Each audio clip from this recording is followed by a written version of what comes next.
ಅಚಾನಕ ಗೊತ್ತಾಯ್ತು ಇಲ್ಲಿ ಪ್ರೇಮ್ ಇದ್ದಾನೆ ಅಂತ. ಅವನು ಕೊಟ್ಟಿ ಸರ್ಪ್ರೈಸಿಗೆ ನಾವು ಒಂದು ಸರ್ಪ್ರೈಸ್ ಕೊಡೋಣ ಅಂತ ಬಂದ್ವಿ ಇಲ್ಲಿ.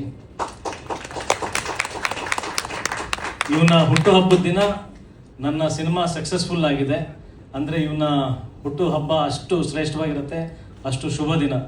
ಇವನ ಹೃದಯ ಅಷ್ಟು ಪ್ಯೂರ್ ಆಗಿ ಲವ್ಲಿ ಆಗಿರೋದ್ರಿಂದ ಮೋಸ್ಟ್ಲಿ ಅಷ್ಟು ಒಂದು ಒಳ್ಳೆ ವಾತಾವರಣ, ಒಳ್ಳೆ ವೈಬ್ಸ್ ನಿರ್ಮಾಣ ಆಗಿದೆ. ಇವತ್ತು ಈ ಸಿನಿಮಾದ ಟೈಟಲ್ ಲಾಂಚ್ ಆಗ್ತಾ ಇದೆ ಇವನ ಹುಟ್ಟುಹಬ್ಬದ ದಿನ. ಇವನಿಗೆ ಒಳ್ಳೆ ಗೆಲುವು ಸಿಗಲಿ, ದೊಡ್ಡ ಗೆಲುವು ಸಿಗಲಿ. ಯಾಕಂದರೆ ಅದ್ಭುತವಾದಂಥ ನಟ, ಹ್ಯಾಂಡ್ಸಮ್ ಹೀರೋ, ನಮಗಿಂತ ದೊಡ್ಡವನ ಅಣ್ಣ ಇವ್ ನಮಗೆ. ನಮ್ಮಣ್ಣ ಒಂದು 5-6 ವರ್ಷ ದೊಡ್ಡವನು ನನ್ಕಿಂತ.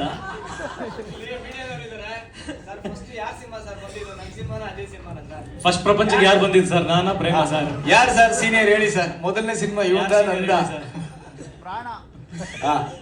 ಅದೇ ಸರ್, ಅದು ಸರ್ ಅಲ್ಲ, ಒಬ್ರಿಗೊಬ್ರು ಪ್ರಾಣ ಕೊಡುವಂತ ಸ್ನೇಹಿತರು ನಮ್ಮ ಚಿತ್ರರಂಗದಲ್ಲಿದ್ದಾರೆ. ಅದಕ್ಕೆ ಸಾಕ್ಷಿ ಪ್ರೇಮು, ನಮ್ಮ rocking star Yash, Ravi sir ಎಲ್ಲರೂ ಸೇರಿ ಒಟ್ಟಿಗೆ ನಿಂತಿರೋದು ಇದು ಒಂದು ದೊಡ್ಡ ಸಾಕ್ಷಿ. ಇಂಡಸ್ಟ್ರಿನಲ್ಲಿ ಯೂನಿಟಿ ಇಲ್ಲ ಅಂತ ಹೇಳ್ತಾರೆ. ಎಲ್ಲರೂ ಪ್ರತಿಯೊಬ್ಬರಿಗೂ ನಾವು ನಿಲ್ತೀವಿ.